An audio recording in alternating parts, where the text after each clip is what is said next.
Hello everyone, I'm Juliana from Flight. Today we're doing a Q&A with Matt Stead from Uke Room. I'm not sure if this camera angle is good, but let's see. How is everyone doing? Where are you all from? Where are you all joining from? Hi. Hi.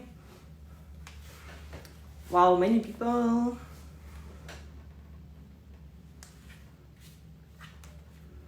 Hi. So let me see if Matt is here. The Uke Room. He just mentioned us in the story.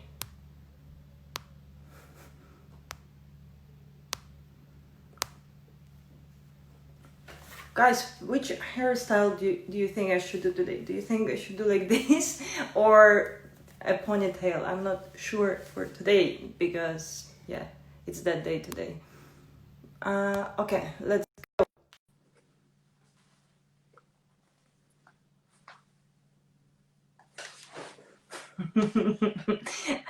I know. Hi, Juliana. How are you doing? Yeah, good, thank you. Good. Yeah, go with a ponytail. Yeah, you think so? Yeah. Okay. I hope I don't look like I think mine. like I'm bald. Oh, dear. How are you keeping? All right. Yeah, we're keeping well. I'm actually a little bit under like slept because I think last night I slept like 5 hours literally because we had like our neighbors started building, so like all area near our house is now construction site, and they start building at 6:30 in the morning. And yeah, and at night last night I had a lot of black tea, Yeah. like English breakfast. So then I was like buzzing until 2 o'clock. Nice. Nice. Hey, I've been busy. You want to see something? You want to see something? I've been busy today. Yeah, show me. So we've been getting the Uke Room back up and running because we've been closed during lockdown and everything. Cool. And look at this. Hang on, I thought you'd get a buzz out of this. Let's see if I can find you. Look, we have a flight section. Yay! Oh, loads of ukes. Wow, hello. Did you manage to get like a POS sign? Yeah, I've got the sign. I've got the stand as well. You know, like the N-shaped stand. So Wow, we've got the cool. travel as well. So that's cool. So, Awesome. Cool. Yay! I'm glad. We've been like so busy during lockdown working on different accessories. So I think like maybe around September we will roll like all of them, or maybe roll them out gradually. So we will have uke stands. We will have more capos. No, like for now we just have one purple one, so we'll have more of them. And yeah, lots of exciting things are coming. Also strings. yeah. Yeah. What kind? Kind of fluorocarbon? Yeah, fluorocarbons. Yeah, my favourite. Cool. Yeah, but nothing fancy for a start because we don't have much experience with strings. So we thought we'll just start with like affordable fluorocarbons because we feel like in Europe there is not much on offer. Yeah. Like, Yeah, I think fluorocarbons as well. They just, especially I've got at the moment. It kind of increases top fluorocarbons just bring out that nice everything. So I think that's a great idea. Cool. Yeah, and it's funny that because it's Japanese fluorocarbon, but they are then packaged. We buy and package them in China because that's where everything else is happening. Oh. So we have like on the box we had to write like Japanese fluorocarbon packaged in China. Proper. Oh, good stuff. Good stuff. Cool. Do you see me well? Because I see you a little bit blurry. I don't know if it's the internet connection or guys who are watching the live. Do you see it's okay? Yeah, well to me. Yeah, it's good. Okay. Let me. I don't know. Should I go to data? Let me see. Sorry. That's all right. Don't worry. We have like I don't know why, but this month it's like our internet connection is just going crazy. I don't know. Oh, it's probably because everyone's at work, so everyone's on Yeah, hit. yeah, probably. And yeah, so let's start our Q&A. Yeah. And yeah, my first question is the same for everyone. Like, what was your first encounter with ukulele? Like, Okay. Yeah. when did you see it for the first time? And Yeah. what did you think when you saw it for the first time? Well, I've been playing 25 years now, so ukes in the UK there wasn't much. So my own kind of knowledge, the George Formby stuff with like the big red stuff. So I didn't respect for ukulele, and then I was playing with touring around Europe, and I got fed up of having to carry the guitar with me. So I just went to my local music shop looking for travel guitars, and they had a little kind of tiny, like red Mahalo, the really and cheerful ones. So I bought myself one of those, and I started using live gigs and things, and it kind of slipped out adequate, but it was nice back then what ukulele was. So I kind of get, whoa, is that like a miniature guitar or something? Did your guitar have a baby? That was kind of my early thing, and then I looking into the history of it, and I got an old Packer second hand, and that like proper like and that got that in connection with people from Hawaii in the States, and it kind of snowballed. That's so interesting. Have you been to Hawaii yourself? No, it's really, really well. Last year, I thought, I'll do it, but because I've got two small kids, and I looked into the flight hotel, like, oh my gosh, I'd have to like sell like everything I own. I know it's like really far and really expensive. I wonder if we have like, I don't know. Yeah, okay, it's here. I see Peter Moss saying, Matt, is there anything you can do to improve your connection? Pictures blurred, the audio is dropping in and out. Oh no. Yeah, I actually also saw it, but I thought that maybe it's just my connection. Yeah, sorry, Peter. Hi, by the way, Peter. Peter's a good friend. I'm not sure what I can do really. I'm on my Wi-Fi. I could try 3G. I don't know how. Yeah, maybe we could try the LTE 3G. Oh, 3G happens. Do you still call it 3G in the UK? Let's see. Boom. The freeze.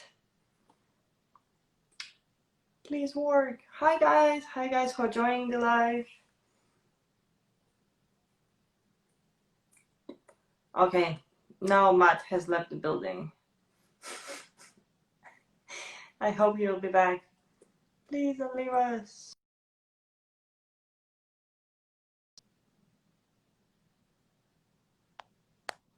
Oh no, he left us. I guess it's just us.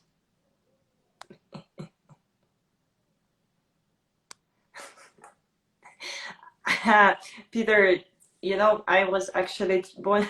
I thought like, why? Hi, like Peter wrote me, tell us a joke, Juliana. I thought like I will just add Peter to the chat and like have a few words with him, like to surprise him. But that would be good. I like a good joke. Yeah, but I saw that you're already back here. So. I'm in the room where the Wi-Fi is now, so hopefully that'll help a little bit. But we'll see how we get on, eh? Yeah. Put that down there. There we go.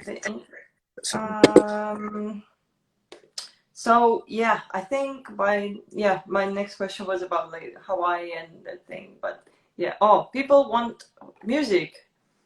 Do you want to play something? Hang on. 1 sec.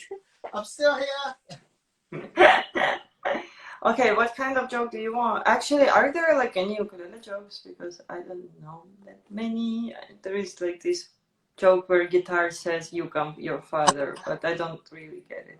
Here's some music for ya. It's ukulele. I'm just making up a song because I don't know what to sing. There you go. someone is requesting "Sweet Child of Mine." Oh no, not today. So, I'd have to go away and learn that. mm, mm, mm. Well, yeah. If you want, you can play something short. Please, ukulele, "Sweet Child of Mine." Yeah, sorry, not today. Wait. Another day. Yeah, I'd really love to get out to Hawaii one day. I've made quite this. The kind of beauty of the internet now, isn't it? You can connect to it all around the world. Well, like we are today. So I'd love to get out there at some point and really go and see Kamaka factory. And we sell quite a few wine ukes like Ukelele and Koaloa, but I've never physically met the people who we buy from. So it'd be lovely to get out there and see the factories and see it all being made. You know, so one day. Yeah, we did this trip last year after NAM show, and yeah, it's very expensive. But if you're already in LA, it's not that bad, but it's still like 5 hours of flight from LA. And Yeah, you need to fly like 15 hours to get to LA. So like altogether it's like almost going to Australia or something like that. So yeah, it's a huge trip.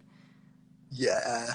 Furthest I've gone is Kansas. That's the furthest I've gone from the UK. So I've not made it even as far as LA yet. But one day. One day we'll do everything. Yeah, exactly, right. Peter, are you still here? Is the audio better or is it still Fingers dropping? I like how Peter is assisting us. Okay, wait, what was my next question? Yeah, how did you get the idea to start selling ukuleles? It was kind of an accident, kind of something I always wanted to do. So it seems to be. Sorry, Peter, I just saw your message still dropping. I think this is the best I can get it at the moment because I'm in the shop, but hopefully. What about in your and Regina? Let me try. Work with that. I'm going to try one more place and see if it helps. But yeah, I think it might be as good as we're going to get, unfortunately. But if it's terrible, we can always try again another day. But we'll try and hear it. But yeah, so I kind of had the idea for ages. In fact, when I was in one of my first bands in London, we used to record at a place called Soup Studios, which was below the Duke of Ukulele shop. I loved that shop, and I used to spend ages in there. And I always thought, out in the West Country, I'd love to do my own ukulele shop at one point. And then I started teaching out west. So I taught for a while in London, then I taught out west. And I originally come to this place, the Uke Room, where I am, because I wanted somewhere to teach, because I got fed up of kind of people coming to my house and having to scrape away cornflakes off the breakfast table from the kids and everything. So I kind of got this place to teach from. And it's just my students really would be playing a while and they wanted something a bit more higher end and kind of beginner ukes, because our local music shops, they're probably like the same where a lot of people live, where they do lots of guitars, but ukuleles only a few kind of cheaper ones. So yes, that's it. Yeah. So I just started selling some kind of intermediate ukuleles and got in touch with Koaloa, who started supplying with me as well, some really nice Hawaiian ones. And it kind of went from there really. The shop side, there was just so much demand that every time I'd sell a load, I'd just buy another load in and reinvest it. So kind of 5 ukuleles became 10, and then 10 became 20, and it kind of grew from there really. And now the shop, probably at least half of what I do is based in the shop really, and it's really good. So thankfully we've got so many lovely, brilliant customers that we've been selling quite a lot even during lockdown, which has been really good. But moved the operation to my house, so that's why here there's still dust sheets everywhere and stuff. I'm slowly kind of getting back, which is good. Peter said that connection is better, so that's good. And yeah, I have like some questions regarding to what you just said. I think so. I think I find it really interesting that you first started teaching and then you came to the business side of it. Yeah. Well, I never really. I'm not very businessman. I never really wanted to get into it for that side, because I guess the teaching is all the kind of the emotional reward. Like there's something really, really special about getting someone to learn a new instrument. And round here, because we're in quite a rural place, we've grown all these ukulele groups and stuff, so it feels really people and get people playing together, and that's brilliant. So I never really wanted to be like a businessman in terms of ukulele. It's kind of, but I'm really enjoying it. It's good, but yeah, it's just a happy accident, really, how it's all worked out. The only trouble I have now, I'm guessing, is probably the same as a lot of people, is trying to balance it all up now. So I'm trying to teach people and man the shop at the same time. So we're having to look at kind of getting staff in and things like that, which I never thought I'd do, but that's what we're looking at now. Yeah, that's what I was gonna ask. Is it just you, or if you have like any other people working with you, and who does the setups and stuff like that? It's all me, unbelievably. But Saturdays is brilliant. They've been off for a while the shop's been closed with COVID, but they come in and man the shop on a Saturday. Because I do quite long hours Monday to Friday. It means kind of me time at the weekend to just be. And do you do these setups and pick up fittings yourself? Yeah, myself, because I've been playing quite a long time, I've kind of just built up that experience from doing it on my own ukuleles. Especially back in the day. Nowadays they're a lot better set up factory, but like 10-15 years, like they really had high action frets and stuff. Had to kind of do my own ukes, so I've kind of learned to do it that way. And I'm a really big believer in it. I think it makes a massive difference when you kind of smooth all the frets off and set the action to the right height and everything. And we produce to be like really playable. Most of our customers are really chuffed to say they stay in touch with us, and it's really nice to know something that hopefully they're going to enjoy for years and is going to be really comfortable to play. So yeah, big believer in setups. Yeah, I think it's very important, and yeah, a lot of people who buy ukulele, especially for first time, maybe don't know about the importance of having a good setup, and then they feel like it's not very comfortable to play, and then they give up playing and they're not motivated anymore. But actually, if they maybe bought the ukulele a different place or a different brand, maybe they would have had like completely different experience. Yeah, absolutely. I always say with like even down to the string height, it's got to be what suits you. And it kind of, if you don't get a setup, it's a bit like buying a bike that might have the saddle that's not adjustable, and it's okay for one person, but it's not okay for you. So I think buying a ukulele is just a start. Hopefully then you get it to play exactly the way you want it. And yeah, it's kind of like having a car and then you have to adjust the seat all the time. Yeah, exactly. That's it. Yeah, I'm really short. So whenever I get my OT done, I get in the car and it's like I can't even reach the pedals because the guy who does it is so cool. I think my dad drives my car sometimes, and like quite often. So like I just even stopped adjusting the seat, and also my husband as well. So like I just stopped adjusting the seat. I'm like driving like this, and I look very stupid. That's it. So yeah, it makes all the difference for sure. Yeah. I felt like in the UK, I feel like it's. From my experience, I have been there like visiting stores only for a few days, maybe 3 days. I don't know much about the market, but I've been in stores in central London, and I've been on the website of Gear for Music and of Undertones, and like I was surprised by their like ukulele choices and like the knowledge that they have. Because I would have thought that the ukulele market is kind of booming in the UK, so probably like I expected the shops to be not like Hawaii, but a little bit more advanced in the ukulele side. But I saw like lots of electric guitars, lots of acoustic guitars, good brands, and then a lot of like the ukuleles were like just we have to have it because some teenagers want it. That kind of vibe. Yeah, I guess in some ways it's kind of like a double-edged sword, but I guess in some ways we're quite lucky in the UK that the uke scene is everyone knows each other. It's a big but kind of insular scene, so a lot of people on Facebook and they get chatting and you get a lot of personal recommendations. So I think some of us are independent stores that get a lot of the business. So us and Southern Ukulele Store and Matt Warnes at World of Ukes, I think between the three of us we get a lot, and there's a few others as well. But because it's a small enough scene, a lot of people support the independent shops rather than just going to like the, like Guitar Centre and Gear for Music and stuff like that. And we've built up that knowledge over the years. They feel a bit more comfortable coming to us than like, a guitar shop. But I think it's totally right though. And it's like, I think they've really not kind of took advantage of the market there, because during the start of lockdown, Uke on Amazon was one of the biggest selling things, wasn't it? So I mean, them to be missing out on it is good for us. I'm not complaining, because I tend to, but surprising sometimes there's not more ukes and not more representation. After all, ukulele starts with ukulele. I think the other thing, Juliana, is I don't know if it's the same where you are.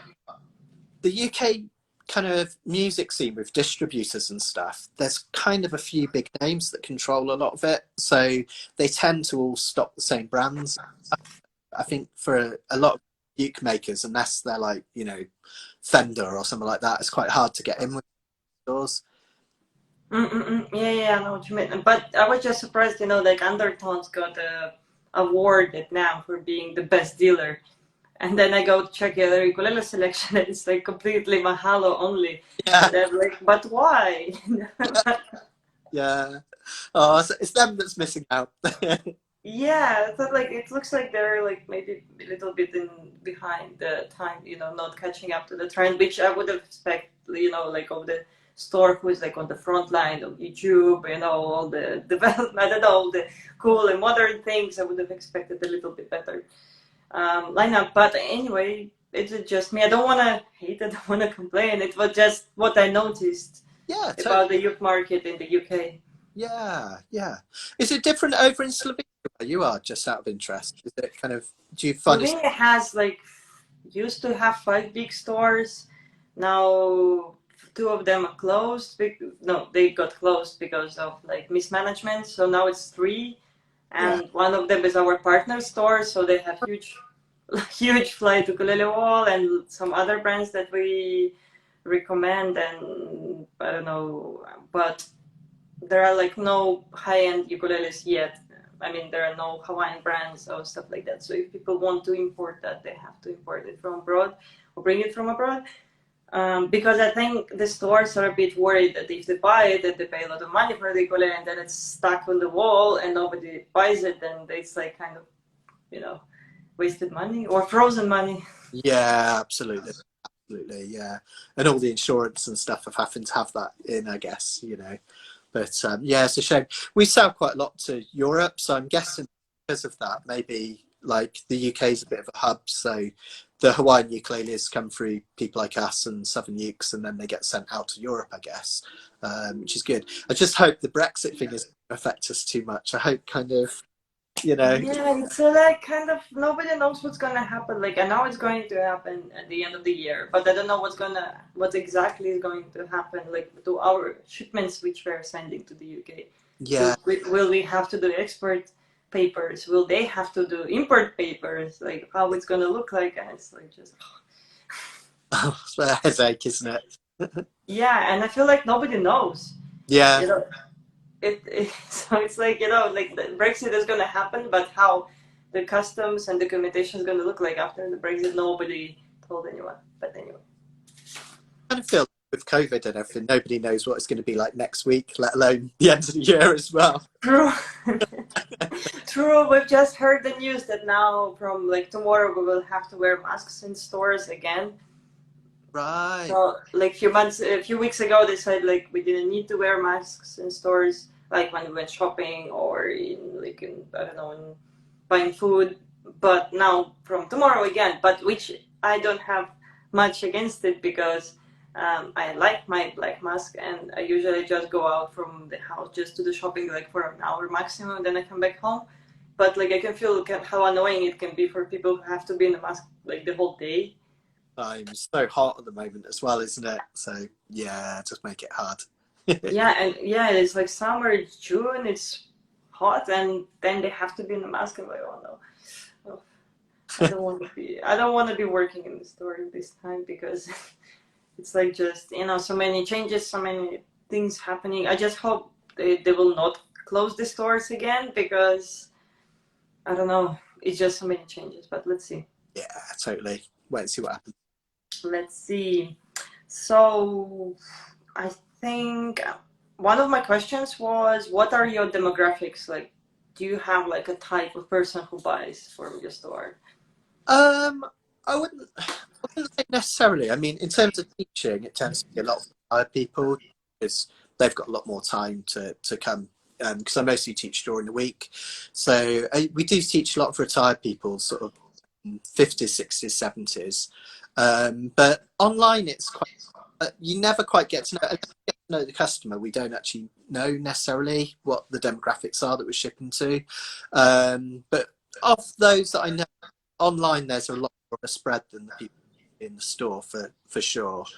But it's changed again this year. So when we first opened, we were only going to kind of sell like boutique, more expensive kind of, like £500 up sort of ukes. And then we've kind of expanded, partly because we've got a bigger store, so we get a lot of walk-in customers now, and it's daft people not having like big ukes and kind of entry-level ukes. So since we've done that, I guess it's all ages really, because we have a lot of children that come in and are looking for the ukulele as their first instrument.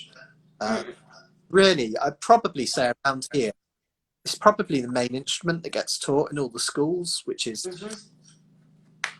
great. So we get a lot of children coming in. Mix. Definitely like to kind of encourage more younger people to play as well, because and there's, I don't have a problem, but I mean, you go to the festivals in the UK, and I kind of, when I go to an indie festival, I feel like I'm one of the old guys at the back pint of beer, and when I go to a UK festival, I'm like one of the young whippersnappers. I'm like a child there. I think I don't know much people my age who go to ukulele festivals. It's great though. It makes me feel young again. It's fantastic. Because I used to play indie pop, and we went over to play Indie Fjord Festival in Norway a couple of years ago, which was like absolutely amazing. But it was kind of surreal because like everyone that was there was like young enough to be my child. I mean, a bit the way around, so it was great. It's quite nice, I guess. But I don't know why it is with ukulele, but in the UK it definitely tends to skew towards the kind of 50s, 60s, 70s, maybe a little bit younger as well, but less kind of young people. But I like what you guys are doing, because you're kind of, the whole brand is different. It's not just that kind of like the historic old ukulele sort of, Yeah. I think our demographics are mostly teenagers, like people, younger people. Like there are not so many people like over 30, like millennials, like me. And I just feel like, like millennials are not very interested in music, like, because I think maybe my generation was more into DJs and stuff like that. That's like the kind of feeling I get. And then I think a couple of years ago we started to expand our offer into more high-end instruments, because we realized that we started going to uke festivals. We realized that none of our ukes were like interesting for the choirs, for the people who were going to the festivals. So I thought, okay, we need to change something in the offer that we bring with us to the festival. So we started working on some models. First of all, at the beginning it was just for image. So we were thinking, okay, well, we'll make a couple of models and then we'll put them at the festival and people take pictures with them and say, wow, flight is cool, and it would be good marketing. But then they started selling, and then we found even better and better factories, because if you dig in China, you dig and you find connections, and we work the ukulele scene there. We know some ukulele players. We know some custom shops that build expensive ukes for these ukulele players. There is a huge scene going on in Asia, and I feel like a lot of like international brands don't follow it, and they don't have connection with it because they've been probably working with the same manufacturer for like 10, 20 years, and they don't want to research or like, I don't know, look what's happening. They've kind of got probably a bit too comfortable, haven't they? I think that's the thing. They've found their market they're happy with, and I shouldn't be saying that. I just feel like, when I feel like Chinese ukulele scene is like really underrated. and it's really big, and there are a lot of good players. And I felt like, I think I've mentioned it already on the live with Alex, but I feel like there is like, if you look on the world map, there is Hawaii, and then there is US mainland, and there is Japan and Korea and China and Taiwan. And ukulele, I feel like is going in these directions. And when it makes the circle, it comes to Europe, it's like the least, Yeah. you know, the least popular, and it's like the most popular in those countries that surround Hawaii. And I feel like when we went to some ukulele festivals, maybe even in Europe, even Akul Ukulele Festival, all the headliners were from Kale from Hawaii, Yeah. Rio from Japan, Tony from China, Alvis from Taiwan, and they were all shredding like nobody. I've never seen anybody like this in Europe. And I was like, okay, these Asian kids can really shred. And they were all like super young, around like 20. Like Rio was underage. He was there with his mom, the Japanese guy. And I was just blown away, and I realized, okay, the Asian people and Chinese people like actually and they are really good at ukulele. They have like really high level players. Yeah, definitely. And like you say, that I think there is definitely that market out there. It's huge population and like a massive love of music as well that we don't appreciate out here sometimes. And also like some really great some really going out there. There's a shop in Japan, J guitars, and then there's Dolphin guitars. And you have a look on their website, they've got like 5,000 like custom kamakas and stuff. It's amazing. It's absolutely amazing.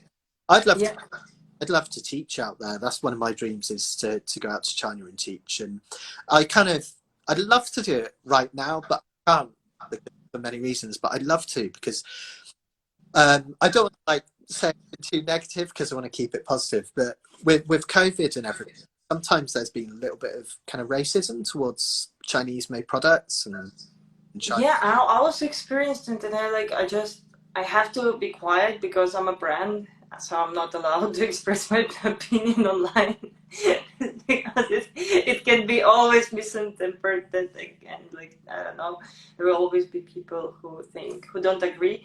But yes, I feel like people who say that they want to buy Chinese ukulele, or who think that it's like very bad quality, they don't know really the scene, and they don't know much what they're talking about. I don't want to like super protect. Of course, there are like sloppy factories. There is like all sorts of things going on, but I feel like the Chinese and Asian and like Japanese ukulele building, and there are like some small custom shops in Taiwan, for example, and like some other Asian countries. I feel like their level is like really high, and they are really trying and new things and like pushing the boundaries of what they can do, and they find inventive. And there is a market for that because they have so many ukes and so many people and so many players, and all of them are like I don't know, they are not just strumming and chords and basic things, but they actually want to play fingerstyle, and they want to improve and grow. Yeah, so that's amazing. I always point people to Inui as a brand. Like they're incredibly high quality and coming out of the farm. So, people can produce that. And I think even if politics get involved, like, oh, I don't want to buy from China because of the Chinese government and human rights and stuff, but that's not fair.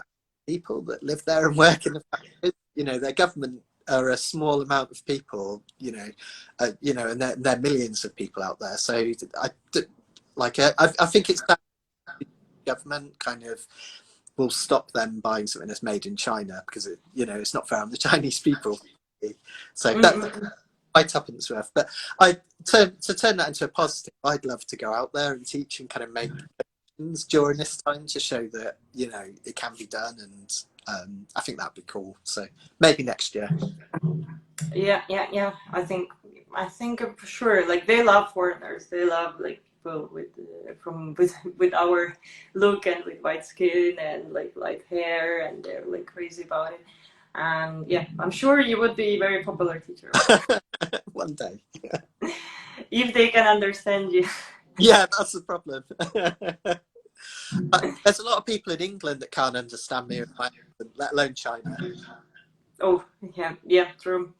And I felt like sometimes like Chinese people, when we talk to them, they understand, for example, us better than a native speaker from, I don't know, from the UK or America, because they speak with like how they used to speak, and we speak to them like we simplify a lot, and even we change pronunciation, so we like Chinesify our English Right. Yeah. to Yeah. make it easier. Do you speak Chinese, Juliana? I am learning it, so I think yes, I'm somewhere at B1, B2. So like I want to get to C1, which is like speaking, having conversation. But for now, I'm like I can have simple conversation. Yeah. Oh, that's cool. You'll have to teach me some.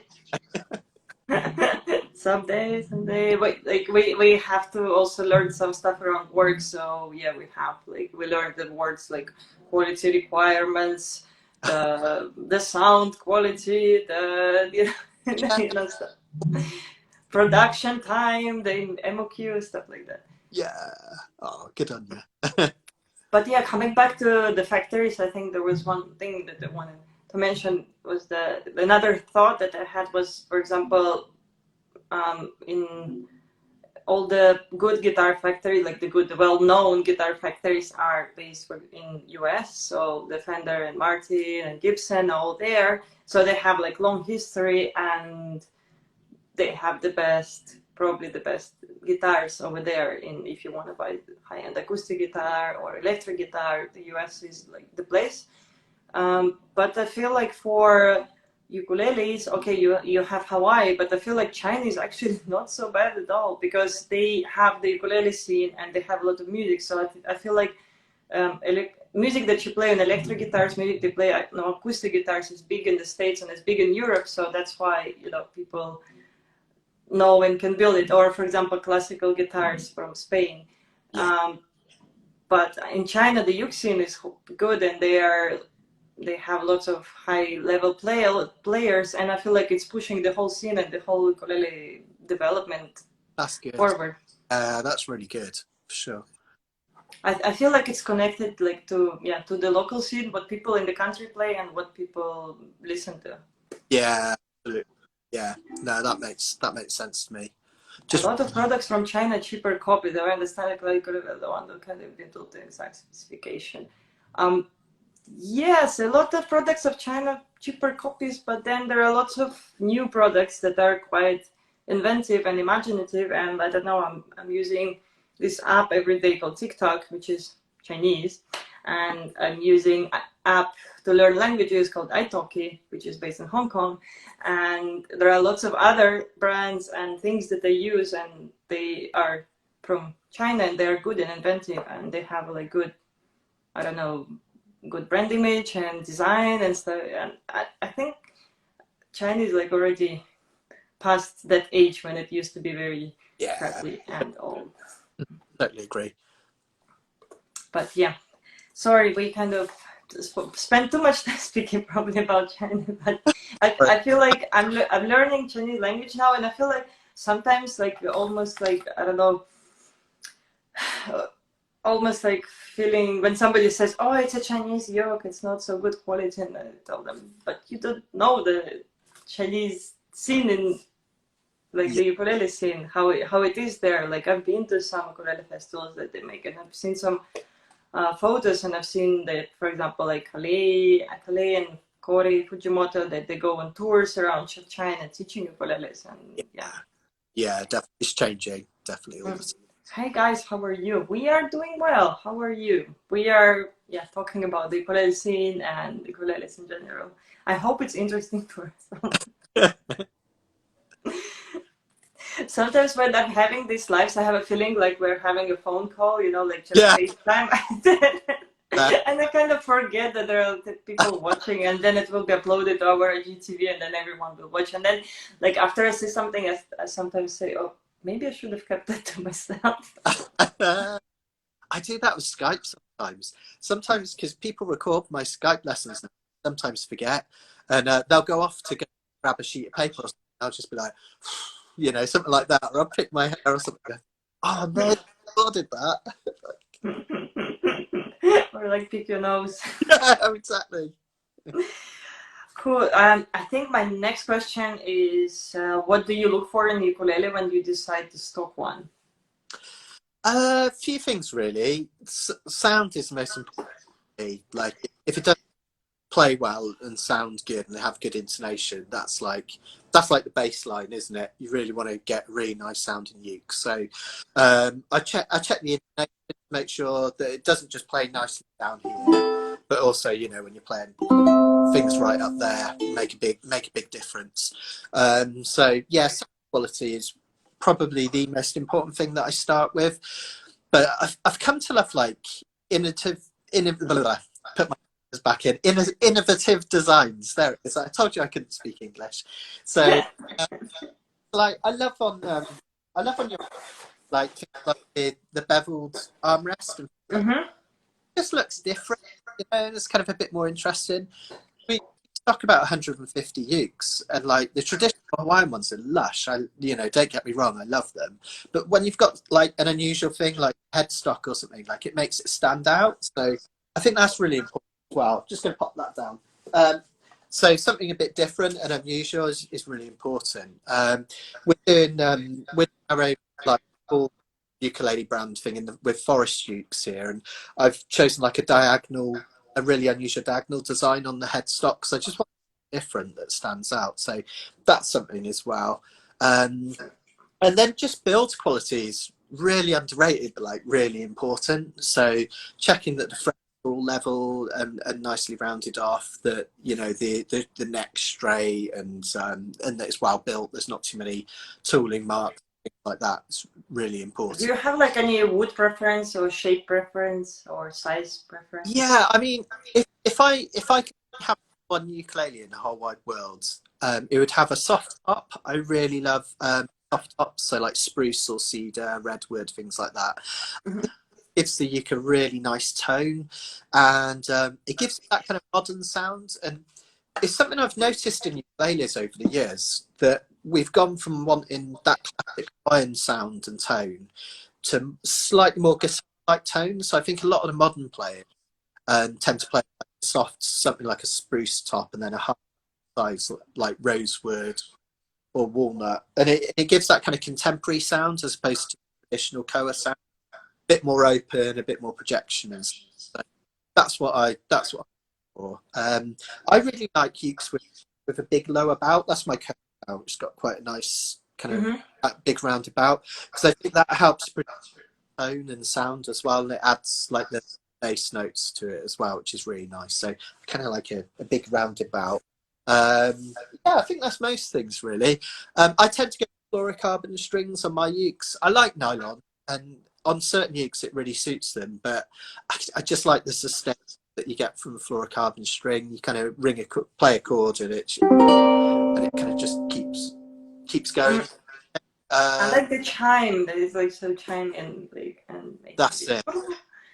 And again, that kind of works well with the pop style. So when you think of people like Jake Shimabukuro or like Corey Fujimoto and people like that, you know, that will play with a spruce top and have that kind of chiming sound. I know Jake's different because he uses a Koa Kamaka, but a lot of the players go for that soft top and hardwood back and sides. I think it looks cool as well. I think it's just something nice about the whiteness or of the top, and then like really dark back and sides. I think that's really striking. So that's something I go for. Yeah. Mm-mm-mm. And Oh, I'm like I find it really a little bit funny that you said that you like the armrest because it looks cool, because I like the armrest because it's comfortable to play, because like I don't know, I have like quite like my skin is quite sensitive here, so when I hold the uke for like a long time, then if I get like this red mark, and it yeah, doesn't look very nice. So I really like ukes with armrests because I feel they're like very female friendly and like just skin friendly. yeah. I think that's really important, because you can have like quite a sharp edge on the uke up here. So I had a choir, which is a brilliant uke. I've got nothing against it. I love choirs; they're brilliant. But it had quite a sharp, and it was like a soprano, you know, all that kind of, all that really kind of fast old time stuff. And I used to finish playing, and I just have all these lines at my arm. where it kind of dug in. So kind of having that soft kind of feel is really nice and really comfortable.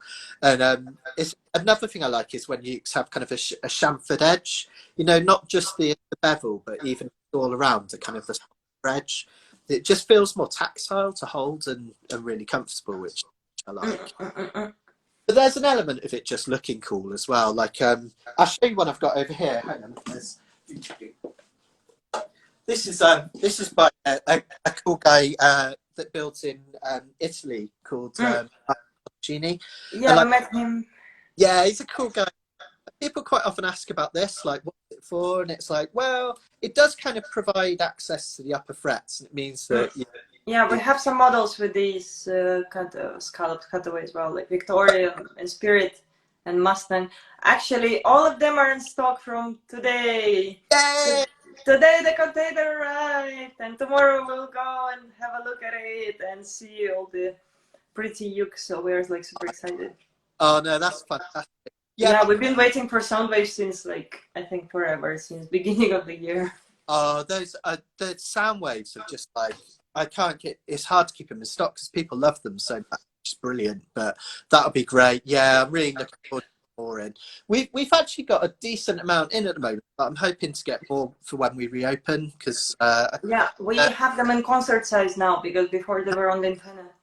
The Mustang's one of my favourite models because of that beveled thing. I think it looks cool.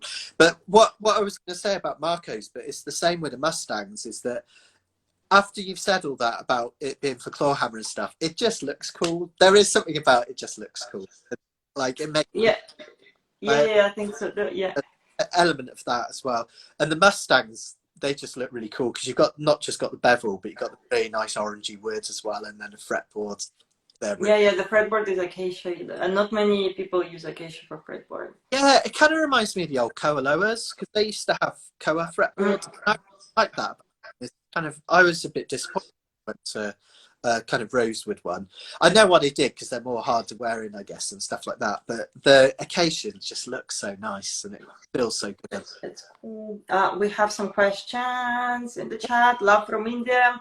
Thank you. We have so many fans from India. I really have to go there. And visit some places. Okay, we have a question. Can we buy flat ukes in the USA yet? We have been in the US market for like a couple of years already. So there is a dealer locator on our website that you can check out, or you can just email a message to Uke Republic. They are one of the US dealers that stock flight, and yeah, you can take it from there. He's a he's a good guy. I bought one of my yearly ukuleles from him. He's a good guy. yeah, he's super funny. Then I think there is a question for you, Matt. Do you prefer laminate or solid wood? They both have advantages and disadvantages. So I think purely in terms of tone in general, I tend to go towards solid ukes. I think the top's more important than the back and sides. So, like I said earlier, having that soft top, this one of the Voyagers, having the soft top kind of produces all the tone, and that's really important, I think. But it depends on the kind of uke. Like I feel like on some of the smaller ukes, like the Sopranos and the Concert, like you don't really notice the difference between laminate and solid wood so much. I think it's as important to get a really well constructed ukulele. So like Wire started making a laminate ukulele which sounded as good as ukuleles, and that really took off. And then you guys have got iron laminate ukulele. Sent one out yesterday. Playing it. Yes. It's so open and kind of warm and loud sound. So you tried them because I was not sure if you ended up getting them. So yeah, but we've sold a couple already. So cool. If you have any left or no? So today I've given you an example, yeah. But we have one on the way. So if anyone's interested in getting one in the UK, we will have one. I think tomorrow. In fact, we've got some more flights coming in tomorrow. So yeah. So check the website. It'll all be. But kind of sometimes the solid laminate thing is a bit overplayed, especially on a smaller uke like a Soprano or a Concert. You don't notice. And a badly built ukulele can sound worse than a really brilliantly built laminate ukulele. So, you know, there's kind of, it's a bit of a balance, really. Also, another benefit of laminate, sometimes playing a lot outside in the summer time and you're worried about humidity and things like that. It's going to be stable and it's not, the tuning's not going to go out and it's not going to crack or anything like that. But kind of like the earlier question earlier, if I could only have one ukulele in the world, it probably would have a solid top. I'd probably go for, yeah, especially on a tenor. Mm-hmm. Yeah, I agree. I agree with everything you said. But I really like our Hawaiian sopranos, even though at Laminate, like we compared it back to back with another soprano that we have, which is also really good, and I was like, wow, this one sounds better. Yeah. I don't know why, is it the finish or the build or like just the wood selection, but it's like sounds better than the Laminate one. I think it can. Oh, I noticed that I sent out, they've got a really thin top, which is a good thing. It really helps. And you can have a thinner top laminate uke because you're worried about cracking and splitting. So it's probably a lot down to that. But yeah, they sound great. If you're playing kind of like old time music, strumming, they're so nice for that. Yeah. Cool. Have another call. Hi from Canada. Just ordered my first flight. Looking forward to playing it. Thank you for having these sessions. Oh, thank you for joining and enjoying them, because sometimes when we do these sessions, we are not sure, like they are interesting for us, but we're not sure if they're interesting for our followers. So that means a lot that these compliment. Thank you so much. And we have 2 requests for songs. So one request, just please play a song. Another one, can you sing Country Road song? Really? Let me, I don't know if this one.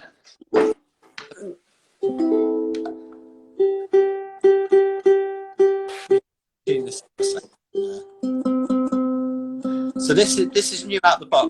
Might go out of tune a little bit, but yeah, very hot here. But I'll try my best.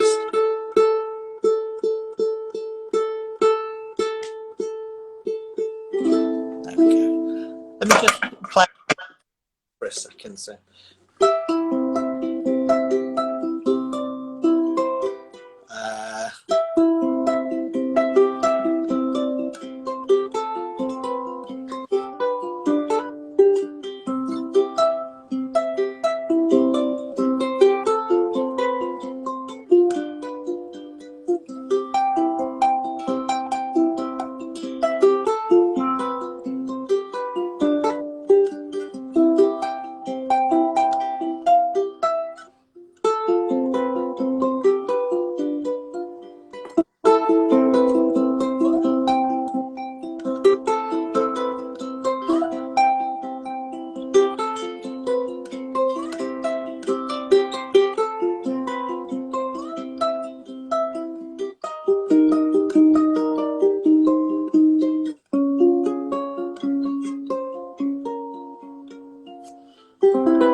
There you go.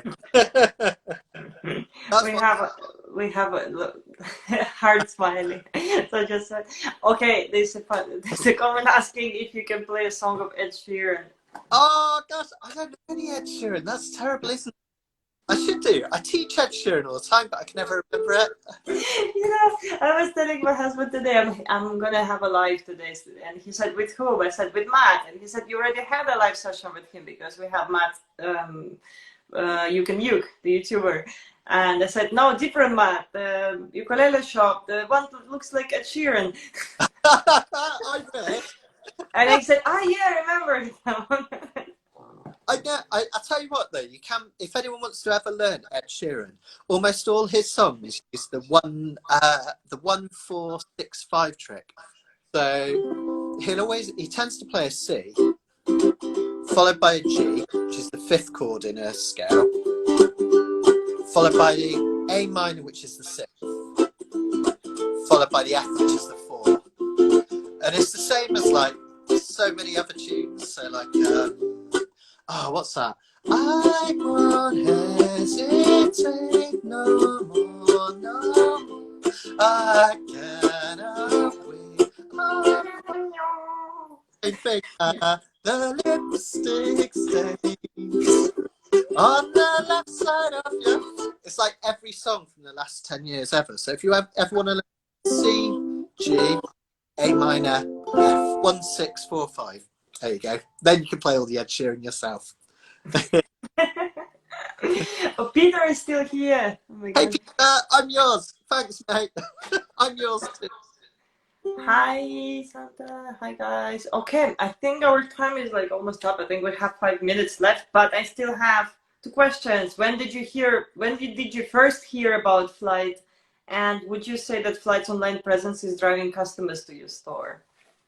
Yes, to the second answer. Yeah, for sure. I think you've got an online website. A lot of ukulele websites, they're kind of like lots of text and then like really grainy images of a ukulele that you can hardly see. But yours is like beautiful pictures, you know what you're getting. So brilliant website. So we get a lot through that. And Flight have been probably our best seller the last 2 months. So it's really good for us actually, Flight ukuleles. So Wait, but you said bestseller because the sound a little bit kind of dropped. the bestseller. Yay! Woo! People have loved them, and not just the sound waves. Those have really flown out, but also things like the Voyagers, because I believe in them. I really love the Voyagers and the Phantoms and the Mustangs, especially because it's kind of the sort of stuff that I like playing. So those done. So yeah, brilliant website. Like ukuleles, I think it was Matt Hicks, who plays, who I do, we do jamming together sometimes, and he's taught at the Uke Room, and we do teaching together and stuff like that. He showed me his, it was I've forgotten the name of it, but the mahogany soprano that he did. Yeah. Really, really nice. Thought it had a really lovely kind of, almost sounded like a vintage Martin for a new ukulele, which I loved. So, I got kind of looked at your website after that, told me about you, and went from there really. And yeah, just being incredibly happy with it. I mean, I know this is like a selling thing. I'm a shop, but I just think like what you get for the amount of money is really, really great. The bang for the buck, like the really innovative headstock. That's like our approach with like everything. If I buy something for myself, even if it's like something like item of clothing or makeup, I always try to make sure like I get the best deal, and this is like what I want to give people as well. And yeah, we always try to find something which is interesting and different and also has a good price point, because we don't want to compete with like high-end Hawaiian brands, because they're already there and we will never be them. But we felt like there was a little bit of a gap between I don't know, 200 pounds, 200 euros up to 1,000, for example. The thing is, people can grow with you as well, because somebody might start on with like travel uke, travel uke back, like that might be their first lady and they love it, and I still use them just for camping and stuff like that. But then they've got options. If they want to stay within Flight, then they can go up to the really nice, like like the Phantoms and the Mustangs and things like that. So there's room for growth within the brand as well, which I think is really cool. We have a question asking what ukulele you hold. Are you holding? This is the Voyager, so it's my personal favourite. When people ask me what Flight ukulele I like best, that's why I grabbed this one today. I love it because all my ukuleles at home have a spruce top. I really love the spruce top for the open sound. I love the beveled armrest. It just looks beautiful as well, and it's got a lovely open sound. So yeah, Flight Voyager one, and it's got pickup as well, which is really cool. Another thing really quickly, Juliana, that I love about your ukes is that they have really nice pickups. Like a lot of ukuleles under like 400 quid, they have like a really cheap piezo pickup that just sounds rubbish, but these are really nice. So when you plug them in, like you can use them for gigging and stuff, which I think is really cool. Yeah. But we have an announcement to make. We are changing to active pickups. Oh, cool! Oh no, so you can just plug straight in. You know the pickups on Diana's and Sophia? Yeah. Like the sound hole pickup, so we will change like all the Royal series and Victoria to that pickup, because we feel it's easier to use and we feel it's I don't know, like with the passive pickup, sometimes we get emails from customers like my amp doesn't work, or because you know the passive pickups you need a special amp or you need a special pedal, and we just feel bad telling people like you have to buy a pedal and the pedal costs, I don't know, €100. Sure. So and